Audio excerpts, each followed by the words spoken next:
반갑습니다. 예, 일주일 잘 보내셨습니까? 예.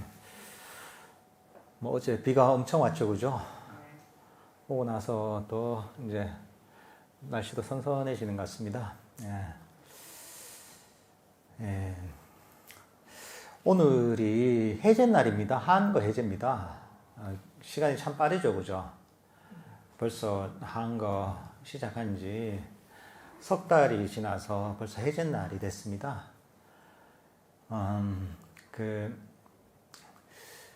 원래 전통적으로, 절집안에서는, 결제 때 수행이 아주 또 매진하는 기간입니다. 부처님 낭시부터.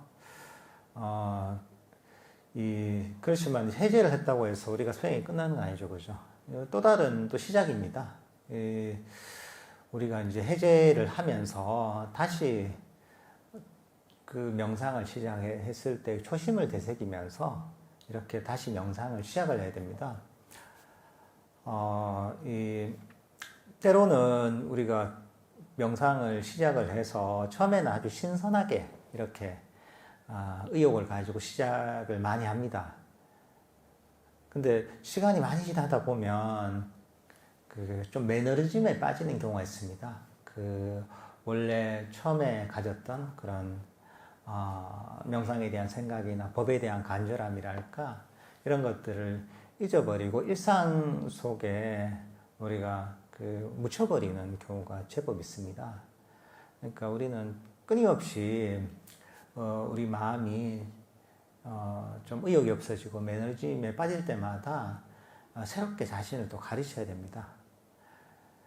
결제가 시작되면은 결제니까 내가 이번 결제 기간 동안 마음을 다 잡고 꾸준하게 정진해야지 이런 마음을 내고 해제를 하면 이제 부담 없이 편안한 마음으로 이렇게 이제 아주 즐거운 마음으로 명상을 해야지 이렇게 계속 자기 자신한테 동기부여를 잘 해줘야 됩니다.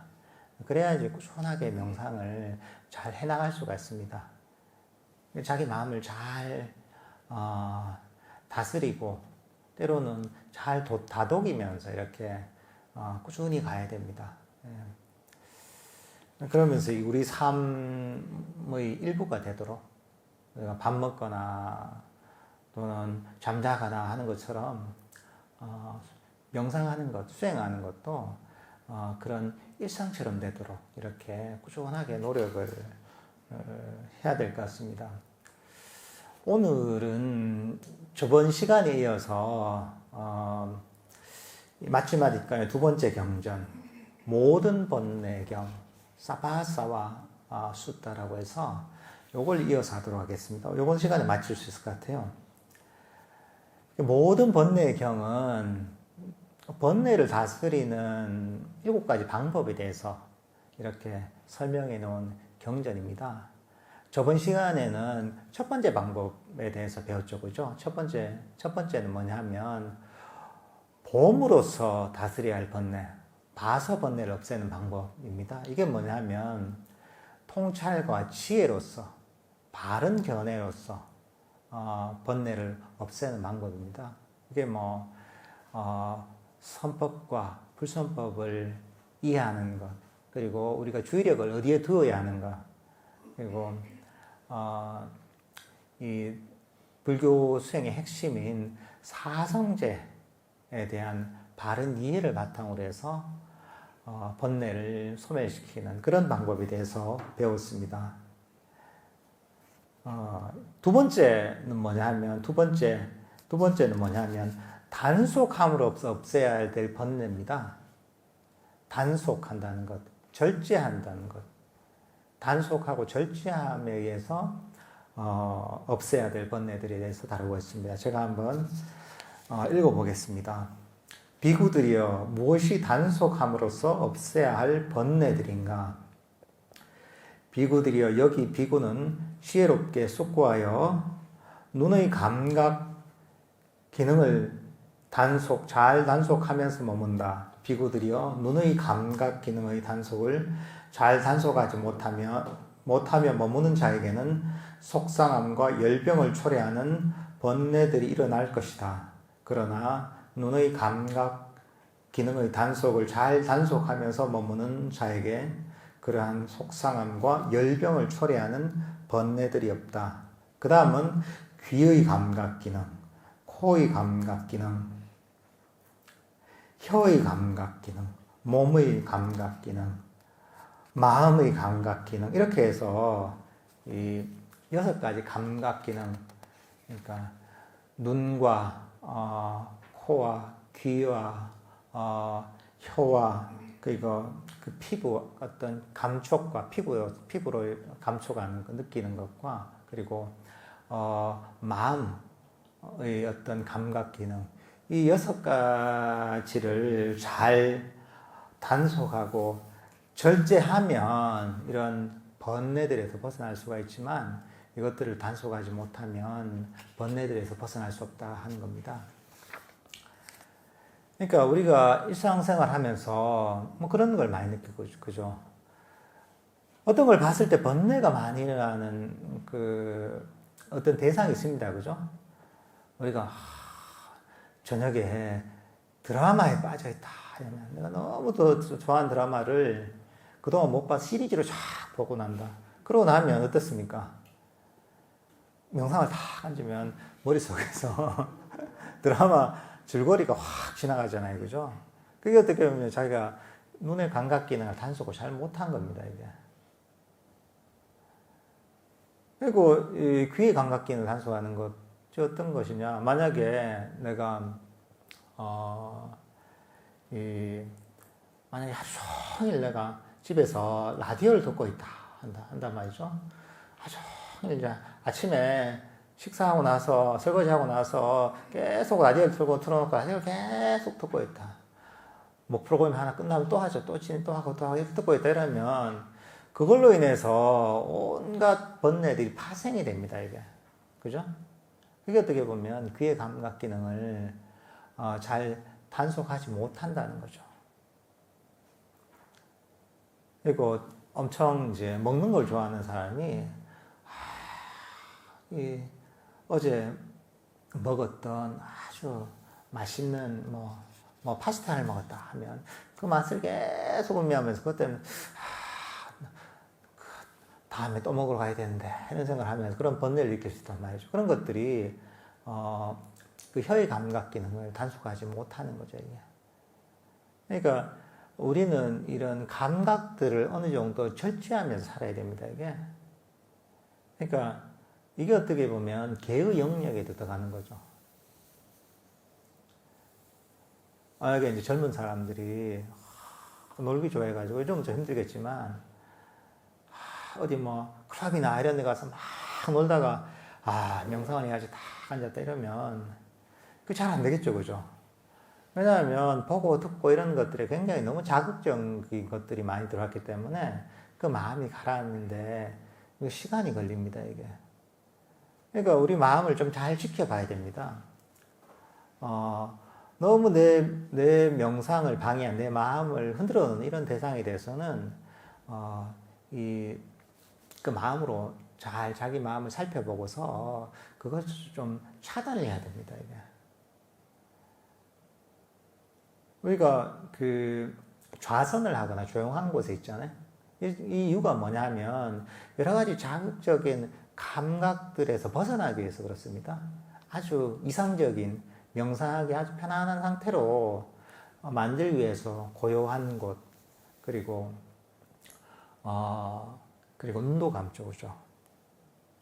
그 자세도 가만히 멈춰 있습니다. 이게 뭐냐면 이 가장 이상적인 여러 가지 그 나의 어떤 번뇌를 일으킬 만한 자극들을 없애는 환경을 만드는 겁니다. 이게.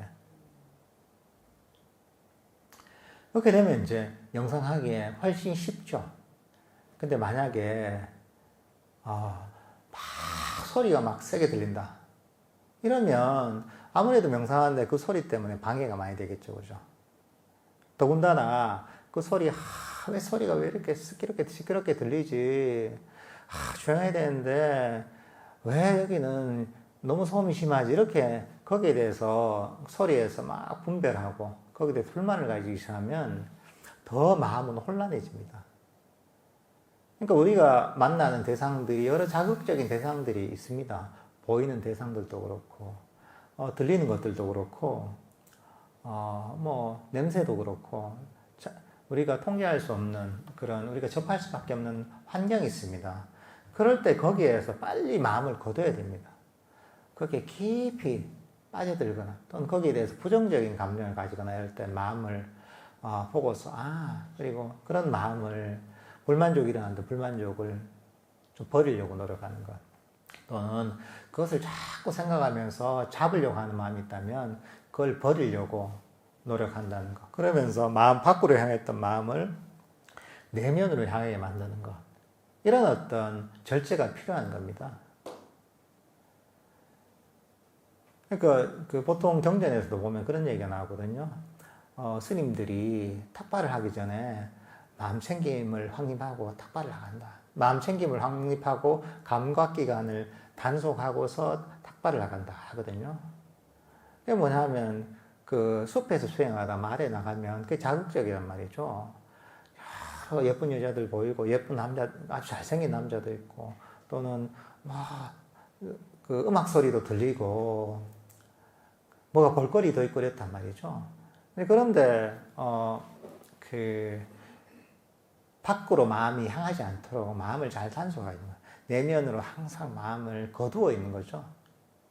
이게 어떻게 보면 감각기관을 단속을 하는 겁니다.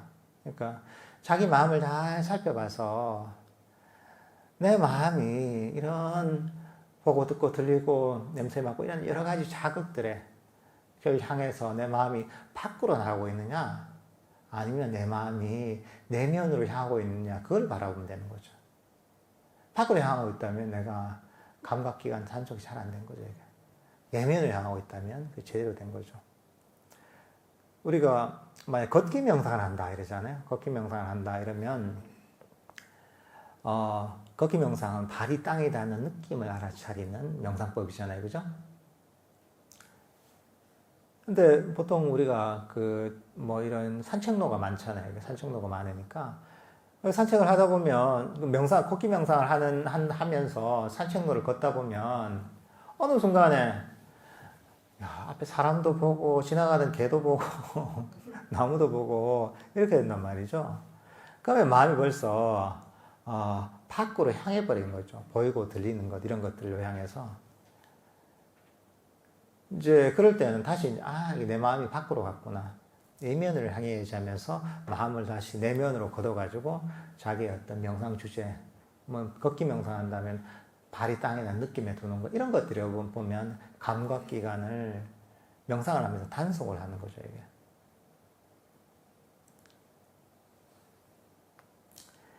그러니까 이제 이런 본인의 어떤 여러 가지 자극을 받았을 때 본인의 마음이 어디로 향하는지 잘 봐야 됩니다. 항상 우리 밖으로 나갑니다.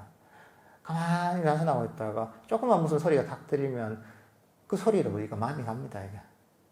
안 갈 수는 없죠. 그렇지만 빨리 거둬야 되는 거죠. 거기 갔던 마음을 빨리 거둬야 되는 거죠. 내면으로. 멀리 도망가지 못하게 만들어야 됩니다. 그러니까 기본적으로 명상을 하는 과정은 마음이 멀리 도망가지 못하게 하는 거죠. 저 밖에서 보이는 것, 밖에서 들리는 것, 밖에서 냄새 나는 것, 이런 것들, 안 그러면 이런저런 공상들, 저기 멀리 도망가는 공상들, 이렇게 이제 내 마음이 멀리 도망가고 있다면, 도망가던 마음을 다시 걷어야 되는 거예요. 다시 잡아가지고, 내면으로 향하게 만들어서, 멀리 벗어나지 못하게 만들어야 되는 거죠. 그러니까, 이렇게 이제, 함으로써, 번뇌를 단속하는 겁니다. 이게 감각 기관들을 단속해서 번뇌를 없애는 방법입니다. 그 다음 뭐냐면 세 번째는 수용해서 없애야 될 번뇌. 그러니까 써서 없애야 될 번뇌입니다. 한번 읽어보겠습니다. 비구들이여 무엇이 수용함으로써 없애야 할 번뇌들인가? 비구들이여 여기 비구는 지혜롭게 숙고하면서 옷을 수용하나니 오직 추위를 물리치고 더위를 물리치고 날파리, 모기, 바람, 떼학볕, 파충류의 다음을 물리치고 부끄러운 부분을 가리기 위해서다. 그러니까 옷을 수용하는 거죠. 옷을 수용해서 여러 가지 이제 이런 모기나 날파리 또는 추위 더위를 벗어나기 위해서 옷을 수용한다 이런 것이고, 그렇죠. 이제 우리가 그런 적절한 의복이 없으면 뭐 모기에 물릴 수도 있는 거고 추위 더위 때문에 고생할 수도 있는 것이고, 특히나 우리나라 같은 게 많이 춥기도 춥잖아요. 덥기도 덥고 옷이 적절하지 않으면 그게 안 된다는 거죠. 필요한 옷들은 잘 사 입어야 된다는 거죠, 이게. 그러니까 이게 어떻게 보면 이게 여기서 얘기하는 것은 우리가 생활하는데 중도를 얘기하는 겁니다. 수행하는 데 있어서 적절하게 필요할 정도의 어떤 의식주를 잘 갖추는 것. 의식주와 마지막에 의약품. 스님들 같은 경우에 4가지가 어떤 필수적인 용품이거든요. 그러니까 부처님은 항상 가르치시는 게 완전히 고행하라 가르치는 게 아닙니다. 그러니까 추워도 옷 그냥 여름 옷 입고 그냥 버티고, 더워도 그냥 옷 한 벌로 그냥 뭐 이렇게 얘기하시는 게 아닙니다, 이게. 적절하게 내 몸을 편안하게 해서 그 몸에 신경을 쓰지 않도록 할 정도의 의식주를 잘 갖춰야 된다. 지나치지도 않고 부족하지도 않게. 그 다음 뭐냐면은 음식에 관한 겁니다. 그는 지혜롭게 숙고하면서 음식을 수용하나니 즐기기 위해서도 아니고 취하기 위해서도 아니며 치장을 하기 위해서도 아니고 장식을 하기 위해서도 아니며 단지 이 몸을 지탱하고 유지하고 잔인함을 쉬고 청경 범행을 잘 지키기 위해서다. 그래서 나는 오래된 느낌을 물리치고 새로운 느낌을 일어나지 않게 할 것이다. 나는 잘 부양될 것이고 비난받을 일 없이 안온하게 머물 것이다. 음식을 먹는 것도 음식도 적절하게 먹어야 된다는 거죠. 보통 잘못 생각하면 수행을 하면 단식을 해야지 하면서 하루에 한 끼만 먹어야지 뭐 이렇게 할 수 있단 말이죠.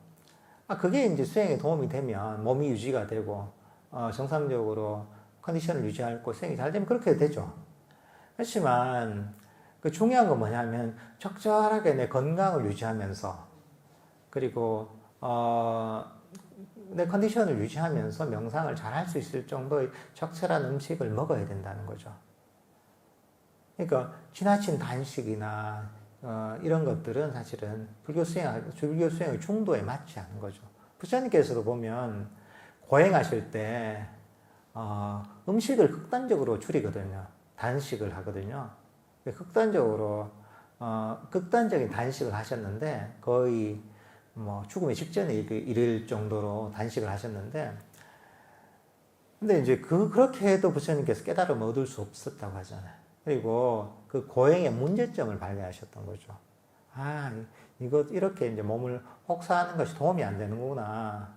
나중에 이제 중도의 길을 찾고 나서는 고행, 음식을 먹지 않고 단식하던 그런 고행을 버리시고 내 몸에 필요한 그런 음식들을 탁발해서 잘 드시죠. 그러고 나서 몸을 회복을 하십니다. 몸을 회복하고 하시고 나서 그 다음에 이 수행을 통해서 깨달음을 이루시거든요. 그러니까 우리 몸도 아주 중요한 도구입니다. 이게 수행하기 위한. 그러니까 잘 관리하고 잘 보호해야 됩니다. 건강하게. 그러니까 음식도 적절하게 너무 지나치게 과하게 먹지도 말고 너무 또 이게 맛있는 거만 찾아 먹지도 말고, 그렇다고 음식을 너무 제대로 안 먹어가지고 건강을 지키거나 그래서는 안 되고 적절하게 내 몸을 유지할 정도로 음식을 잘 먹어야 된다 하는 겁니다. 그래서 우리 바로공양 혹시 해보셨나 모르겠는데, 바로공양하면 공양계가 있습니다. 공양계라고 해서 공양을 하기 전에 바로공양을 하면 개송을 외우고서 보통 공양을 하거든요. 그게 그 내용이 그렇습니다. 뭐 이 공양이 어디서 왔는가? 내 덕행으로는 받기가 부끄럽네. 마음에 온갖 욕심을 버리고 도업을 이루고자 이 공양을 받습니다 하는 그런 그 개성을 이옵니다. 그러니까 이 내용이 있는 거죠. 이 공양을 할 때도 이 공양을 통해서 적절하게 잘 섭취해서 우리가 명상을 하고 깨달음에 이르는 그런 좌양분이 되도록 그렇게 이 공양을 한다 그런 의미거든요. 음식도 적절하게 이것도 마찬가지입니다. 이것도 그 음식을 먹는 데에서 중도를 알아야 된다는 거죠.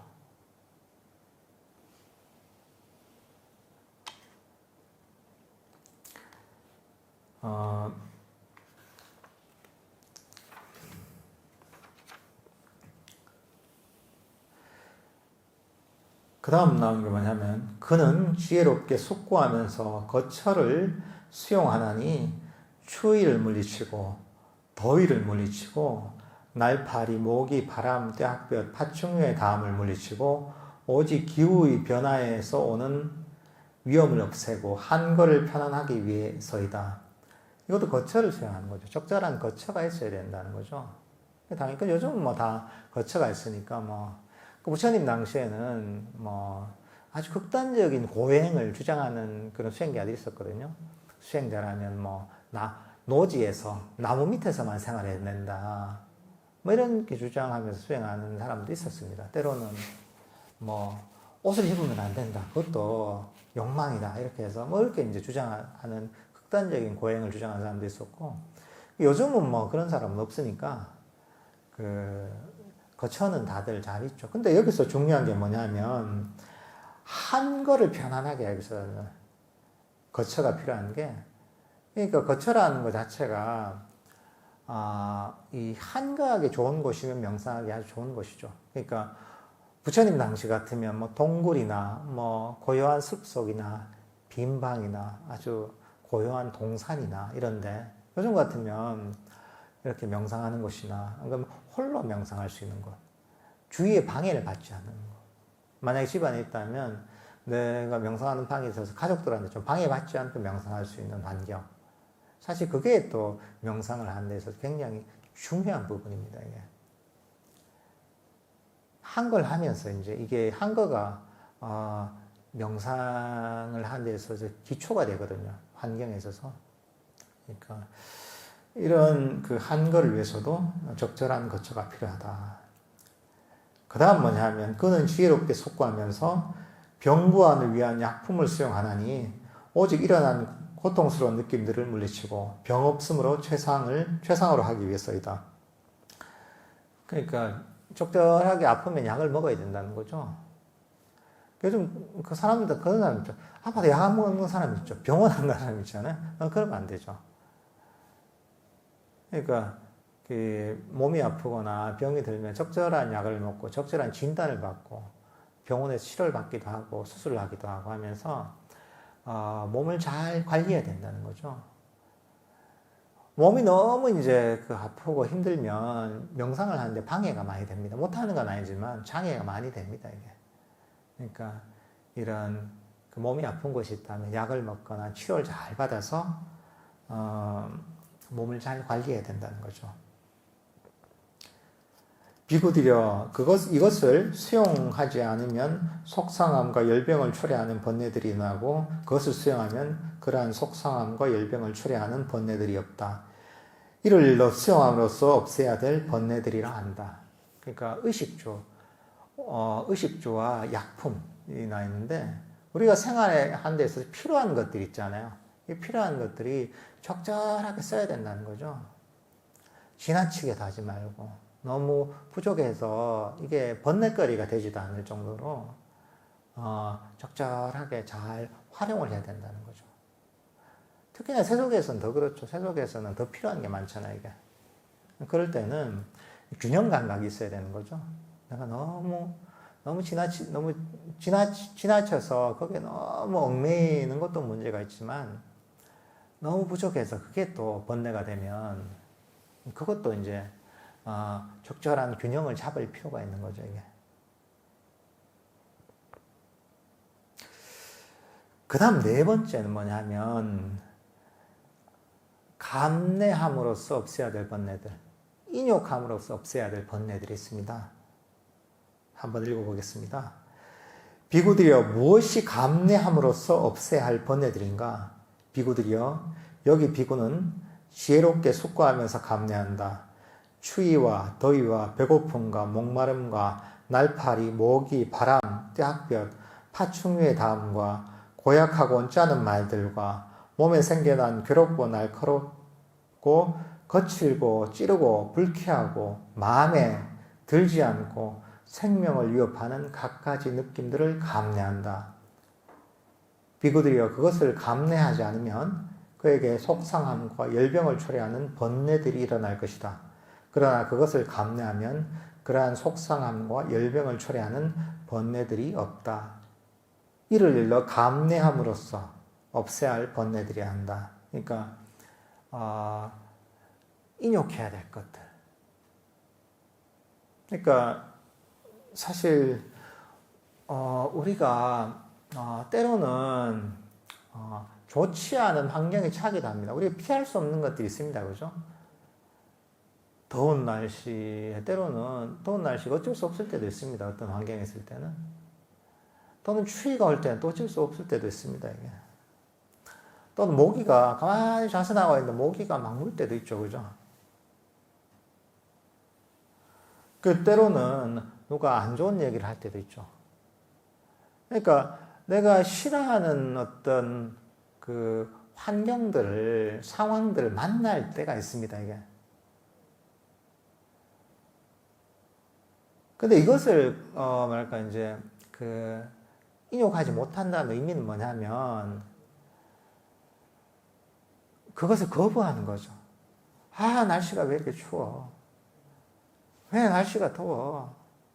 저 사람 왜 저러냐 이러겠죠, 나쁜 놈. 이러면서. 그러니까 이제 어떤 내가 만나는 상황을 받아들이지 못하고 거기에 대해서 싫어하는 마음, 악의를 일으키는 거죠. 그럼 뭐냐면 그게 우리가 얘기하는 명상의 장애잖아요. 그죠? 그럴 때는 이제 마음을 돌려야 되는 거죠. 우리가 날씨가 더울 때는 명상하고 너무 덥다. 아, 그래, 너 날씨가 더운 게 너무 당연하지. 여름인데. 그래, 날씨가 덥지만 이 더운 몸을 이제 이렇게 더위를 느끼는 이 몸에서 내가 한번 벗어나 보자. 깊이 명상에 들어서 이 몸에서 완전히 벗어나서 내가 깊은 명상에 한번 이렇게 또 하나의 또 자극제로 삼을 수가 있는 것이죠. 그죠? 추울 땐 그럼요. 추울 때는 왜 이렇게 추워 날씨가 뭐 여기 왜 선원에는 난방이 제대로 안 돼? 이렇게 불만을 일으키지 말고 그래 부처님도 보면 경전에 그런 게 있거든요. 거기 인도에서도 날씨가 우리나라만큼 겨울철에 춥진 않지만 그래 제법 춥습니다 이게. 그래도 뭐 거의 영하까지는 아니더라도 그 근처까지 내려갑니다. 겨울철이 되면. 그래서 부처님도 보면 여러 숲에서 숲으로 유행을 다니실 때 이럴 때 보면 밤에 추워서 낙엽을 덮고 주무신 경우도 있습니다. 내가 그걸 이해를 하는 게 군대에서 내가 한번 그런 걸 해봤어요. 군대에서 경기도 어디 북부 쪽에서 훈련을 하는데 그때가 초가을쯤 됐나? 낮엔 더운데 밤새도록 며칠 동안 있는 거예요. 산에서 계속 일종의 모의 전투를 하는데 밤에 너무 추운 거예요, 이게. 너무 추운데 거기는 텐트도 없고 노지에서 그냥 있는 거예요, 그냥 숲에서. 그래서 낙엽이 있더라고요, 낙엽이 막 이렇게 이제 모여가지고 있는데 거기에 쏙 들어가서 이제 이렇게 지내니까 좀 낫더라고요. 그래서 내가 이 부처님 경전을 보면서 내가 이제 알겠다, 이거는. 부처님도 정말 추우셨구나, 이게, 당시에. 그러니까, 부처님도 그런 추위를 견디셨는데, 그래, 나도 한번 이 추위를 이 아무것도 아니지 않냐. 견디면서 명상을 해보자. 이렇게 또 마음을 돌릴 수도 있는 거죠. 또 사람들이 안 좋은 얘기를 할 때가 있잖아요. 그럴 때, 저 사람들 왜 저래? 이런 게 아니라, 그래, 사람들은 그래, 각자 업이 있으니까 내가 어떻게 할 수 없는 부분이지 않느냐. 근데 저 사람이 안 좋은 부업을 짓는다고 해서 내가 거기에 반응을 해서 안 좋은 불선법을 일으킬 필요가 없지 않냐. 저 사람 일이 저 사람 일이지 나하고 관계없는 일이다. 이럴 수도 있는 거죠. 그러니까 이렇게 마음을 돌려서 어떤 불선법을 일으키는 악의의 마음을 일으키는 싫어하는 마음을 일으키는 이런 마음을 버리는 게 사실은 인욕을 감내하는 겁니다. 인욕하는 겁니다. 인욕이라는 게 단순히 그냥 입을 악물고 참는 게 아닙니다. 그걸 이해해서 마음에서 부정적인 어떤 이 불선법들 일어나지 않는 부정적인 번뇌가 일어나지 않도록 하는 게 이게 제대로 인용하는 겁니다. 이게. 인용을 하는데도 사실은 지혜가 있어야 됩니다. 이게. 그러니까 예를 들면은 저 군대에서 저 어려운 말할까 육체적인 걸 잘 참는 저 해병대나 저 공수부대 그 애들이나 UDT 이런 친구들 다 들어가서 뭐 어려운 걸 참으라 하면 참긴 참겠죠. 그죠? 하지만 그게 불교에서 얘기한 인용을 하는 건 아니죠. 불교에서 얘기하는 인용은 마음에서 내가 싫어하는 상황 또 힘든 상황이라도 불선법을 일으키지 않도록 그 마음을 돌릴 수 있는 지혜가 있어야 사실은 우리가 제대로 인용을 할 수가 있습니다.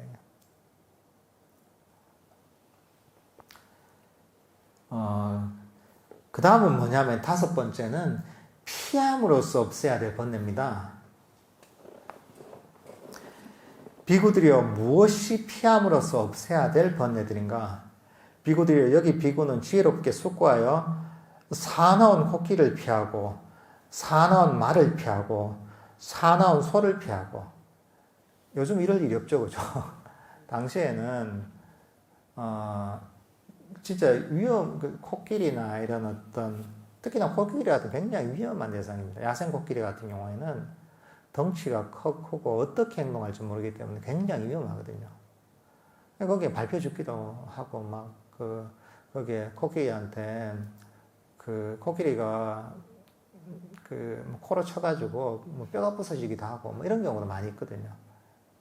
그러니까, 이런 것들 다 피해야 된다는 거예요. 사나운 소나 사나운 말이나 사나운 코끼리를 피하고 사나운 개를 피하고 요즘은 산책하면 개를 피할 일 많죠. 그죠? 좀 사나워 보이는 거 피해야 됩니다. 가까이 하지 마시고 그다음 뱀, 나무등걸, 가시덤불, 협곡, 낭떠러지 더러운 물구덩이, 더러운 웅덩이를 피한다. 그러니까 위험한 장소죠, 이제. 그러니까 여러분들도 어디 가면 위험한 장소를 피해야 됩니다, 이게. 우범지대 같은 데면 요즘 근데 적지만 피해야 되고 또 너무 위험한 시간에 위험한 장소에 돌아다니는 그런 거 좀 피해야 되는 거죠, 이게. 그리고 적합하지 않은 자리에 앉고 갈 곳이 아닌 곳에 다니고 저열한 도반들을 사귀어서 지자인 동료 수행자들이 저열한 곳에 믿음을 익힐지도 모르는 적합하지 않은 자리, 영역이 아닌 곳, 저열한 도반들을 지혜롭게 숙고하여 피한다. 그러니까 나한테 좀 부정적인 영향을 줄 만한 환경이나 그 사람들은 가리는 게 좋습니다. 아주 이제 만약에 누가 얘기를 한다면 자꾸 남 욕만 하는 사람들 예를 들면은 자꾸 부정적인 영향을 피하는 게 좋죠. 남을 자꾸 시기 질투하는 사람이 주위에 많이 있다. 이러면 그런 사람 피하는 게 좋은 거죠. 저 사람 왠지 사기꾼 같은 사람이 이러면 사기꾼을 피하는 게 좋은 거죠. 그러니까 사실은 우리는 환경의 동물입니다. 그러니까 좋은 어떤 사람들, 덕이 있고 또는 나를 가르쳐 줄 만하고 배울 점이 있고 이런 사람들을 사실은 가까이 하는 게 좋습니다. 이게. 그렇게 해야 내가 좋은 영향을 받고 부정적인데 잘 빠지지 않게 되는 거죠. 근데 그런 걸 가리지 않으면 내 삶이 그 사람들 또 그런 환경 때문에 안 좋은 쪽으로 또는 굉장히 피곤한 일이 많아지는 거죠. 그러니까 사귀는 사람, 만나는 사람이나 여러 환경들을 가릴 수 있으면 가리는 게 좋은 거죠. 우리가 운전을 하다 보면 어떻습니까? 시내 운전하다 보면 내가 1차선으로 쭉 가다가 차가 막히면 어떻게 합니까? 안 막힌 차선으로 내가 운전을 하잖아요. 그리고 가다가 또 사고가 나 있으면 그걸 돌아가잖아요, 이게. 그걸 계속 버티면 직진하려고 하는 건 아니잖아요. 그 마찬가지거든요. 그러니까 우리는 피할 곳이 있으면 적절하게 피해야지 제대로 된 목적지에 도착할 수가 있습니다. 물이 어떻습니까? 산에서 흘러내는 물이 계곡에서 바위가 있으면 바위도 뚫고 가지 않습니다. 바위도 둘러서 갑니다. 이게. 마찬가지로 그런 장애, 그리고 내가 지금 이게 나에게 굉장한 고통을 주고 괴로움을 주는 환경이나 사람이 있다면 그걸 피할 수 있다면 때로는 피하는 것도 되게 좋은 방법입니다. 피할 수 없다면 또 지혜로서 이거 잘 극복해야 되겠지만 피할 수 있다면 그걸 적절하게 피하는 것도 사실 수행을 하는 바른 지혜가 있는 겁니다. 정면 돌파만이 좋은 게 아닙니다. 이게. 결국 우리가 목적지에만 가면 되는 거거든요. 정면 돌파를 하든 이렇게 둘러서 약간 피해서 이렇게 가든 결국은 효율적인 방법을 찾으면 되거든요. 그러니까 그럴 때 때릴 때 피할 때는 피해야 될 번뇌가 있으면 적절하게 피하는 것도 괜찮습니다.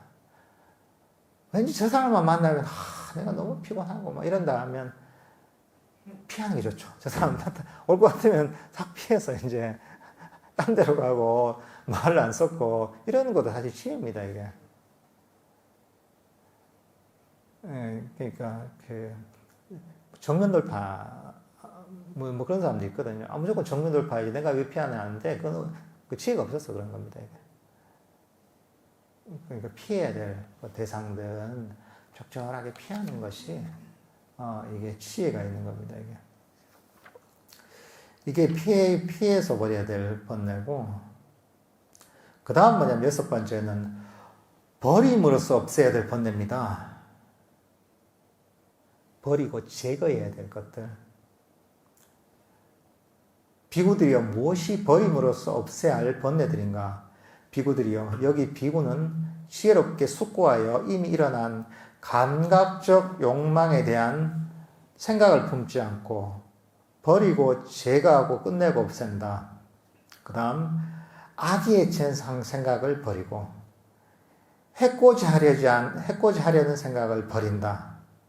그러니까 감각적 욕망과 그 다음에 악의와 그 다음 해치려는 이런 생각을 버려야 한다는 거죠. 이것을 버리고 제거해야 된다. 이것을 버리고 제거하지 못하면 여러 고통을 초래하는 번뇌가 일어날 것이다 하는 겁니다. 감각적 욕망, 악의, 해코지 하려는 마음. 이것의 반대는 뭐냐면 우리가 팔정도에서 얘기하는 두 번째 정사유, 바른 의도입니다. 이게 쌈마상카파입니다. 이게. 그러니까 감각적 욕망의 반대는 놓아버림입니다. 악의 반대는 자비심, 자애심 또는 친절함입니다. 그 다음 해코지 하려는 마음. 이것은 뭐냐면 이 반대는 뭐냐면 이 해코지 하려는 마음을 버리는 것. 그러니까 아주 이것도 부드러운 마음을 얘기하는 겁니다. 그러니까 이 바른 어떤 정사유, 바른 의도를 개발하는 거죠. 팔정도를 실천하는 거죠, 이게.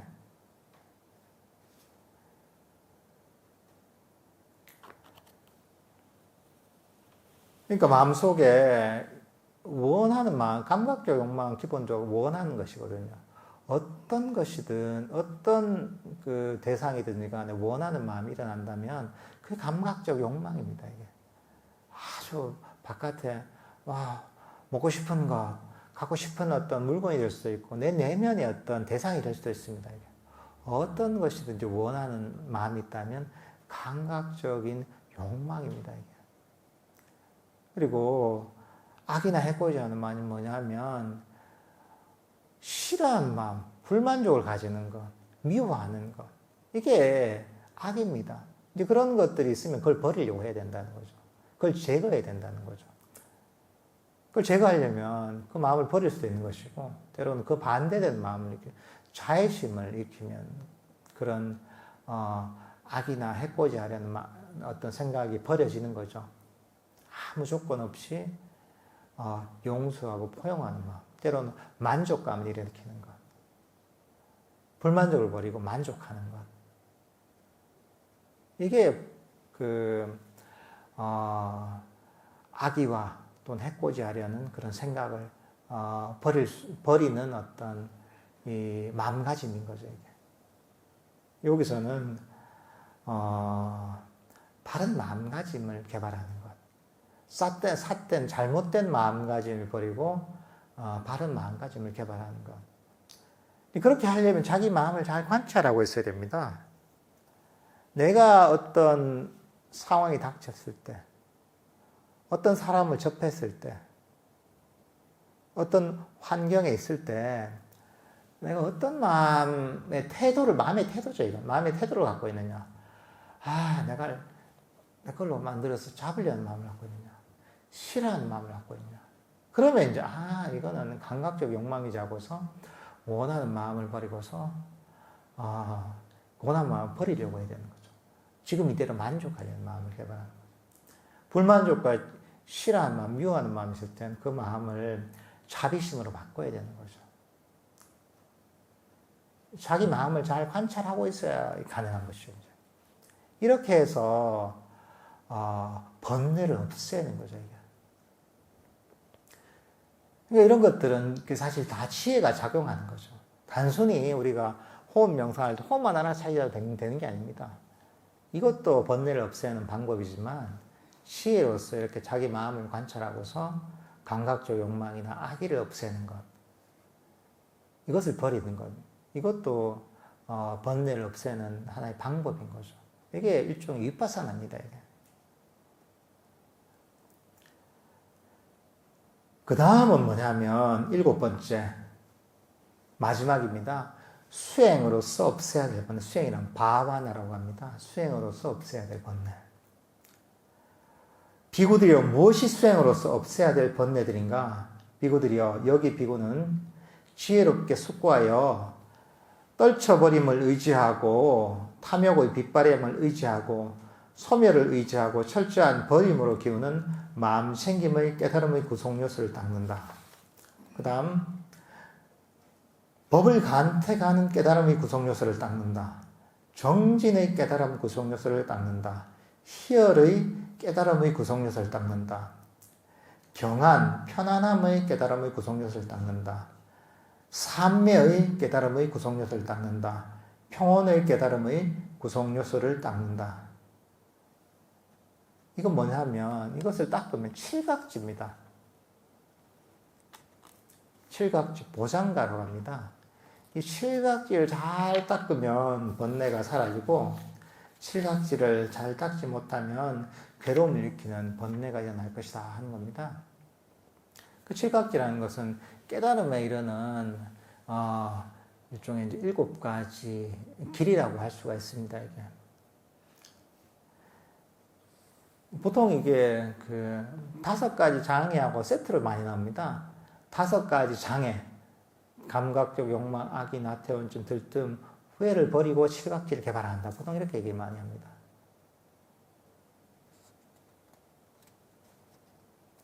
칠각지 자체가 깨달음에 이르는 길이기 때문에 당연히 이게 이 번뇌가 사라지겠죠, 그죠? 그 마음 챙김과 그다음 법에 대한 바른 이해, 그다음 희열, 그다음 경안, 삼매, 평온함이라는 요소죠, 이게. 근데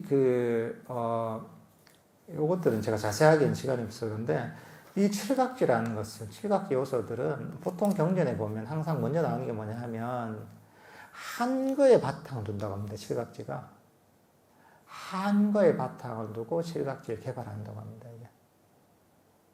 사실은 한거가 되게 중요한 겁니다, 이게. 우리 아까 거처에서도 한거를 위해서 그런 적절한 거처가 필요하다고 했잖아요, 이게.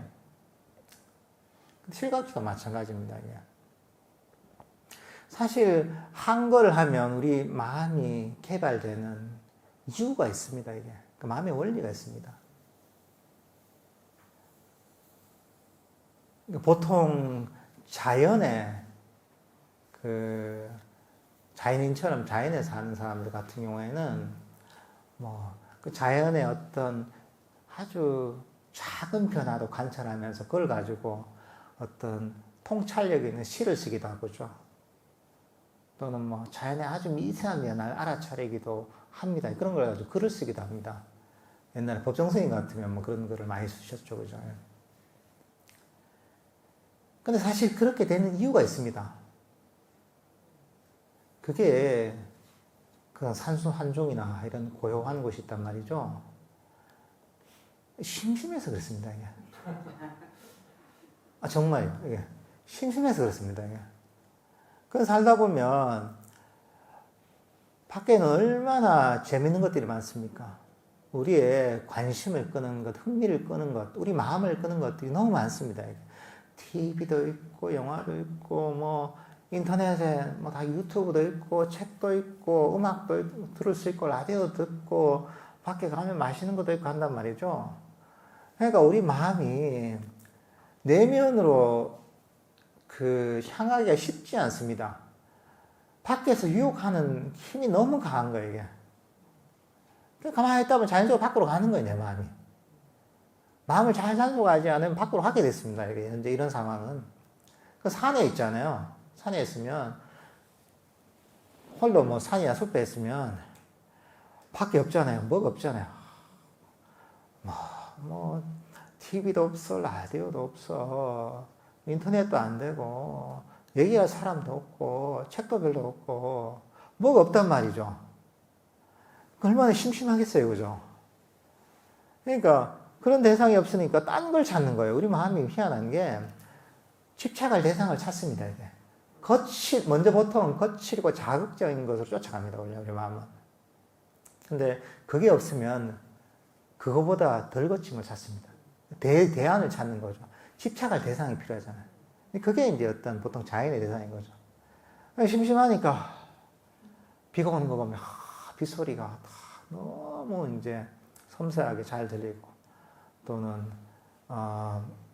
밖에 어떤 풍광들이 다 눈이 가고, 또는 나뭇잎에 맺힌 이슬에 이제 눈이 탁 가고 이렇게 됩니다.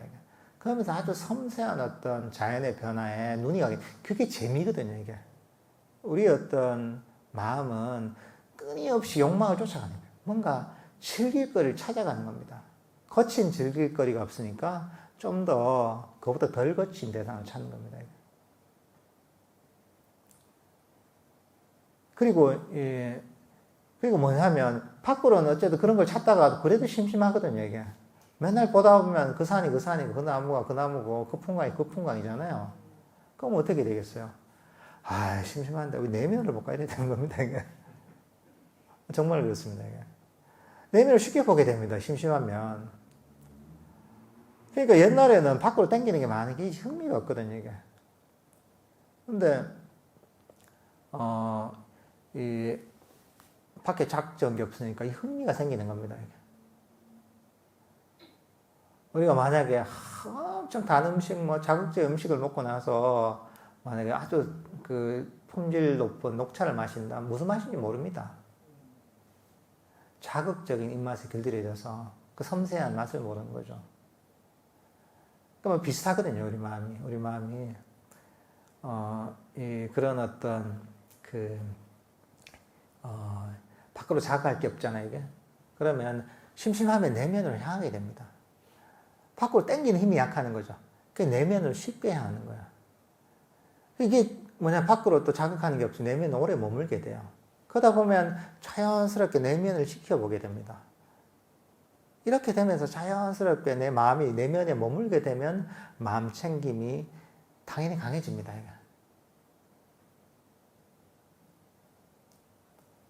이런 식으로 이제 마음이 진행이 됩니다. 저도 옛날에 산의 토굴에 살아보니까 그런 걸 느끼는 게, 거기도 너무 오지고 산 꼭대기에 있어가지고 해발 한 900m 이상에 있는 뭐 아무도 못 오는 데죠, 이게.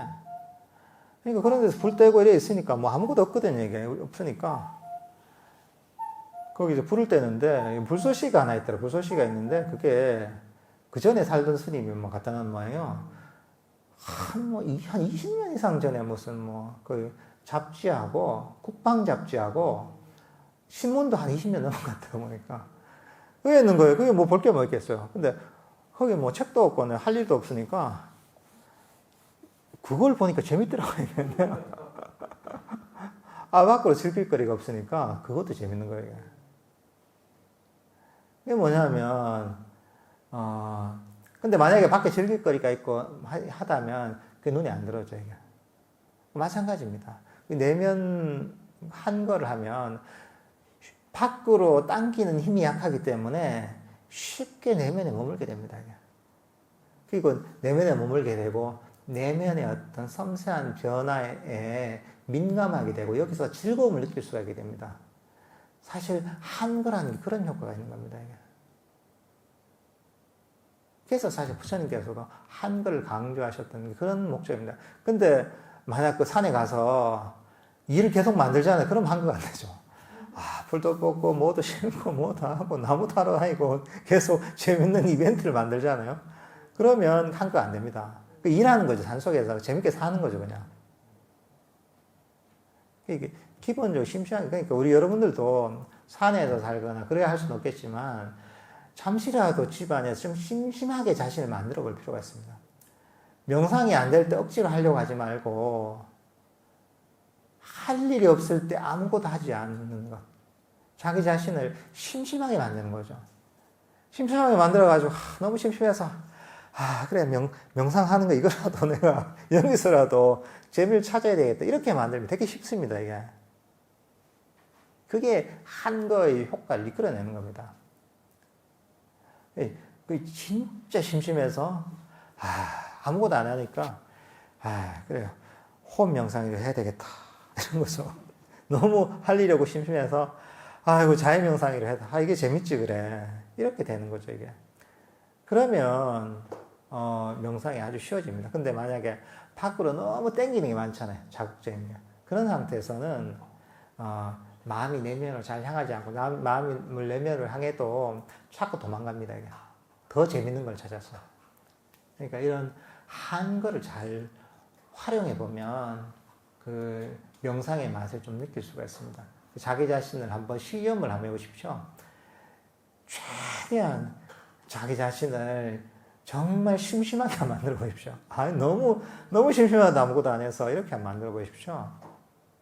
그러면 이제 부처님께서 얘기하셨던 한가가 뭔지 알게 됩니다.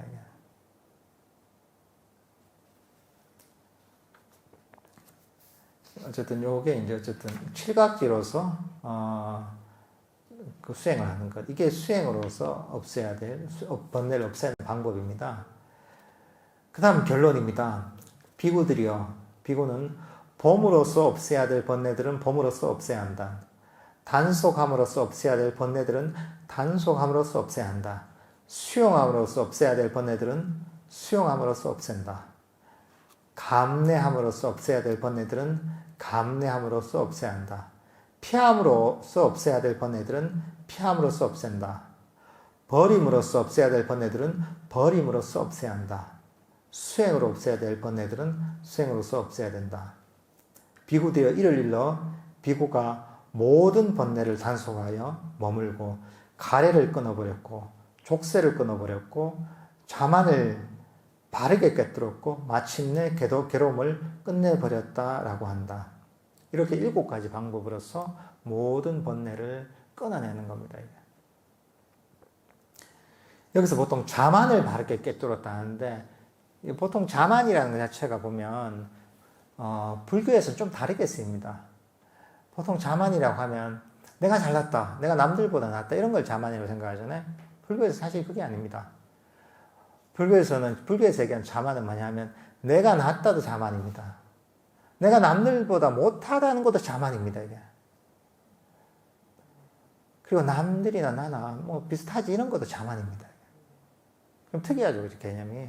그러니까 남들보다 좋다, 낫다, 못하다, 동등하다 이렇게 사실 분별하는 마음을 버리는 겁니다.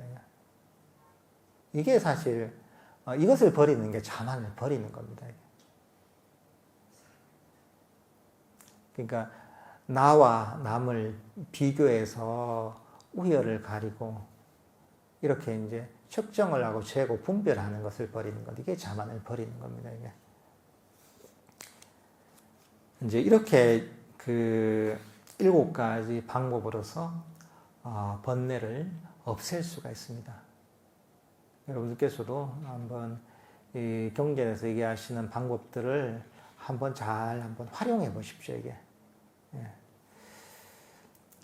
예. 그러면 부처님께서 번뇌의 소멸을 이루어서 깨달음에 이른다 하셨으니까 믿고서 한번 잘 한번 해보십시오. 예.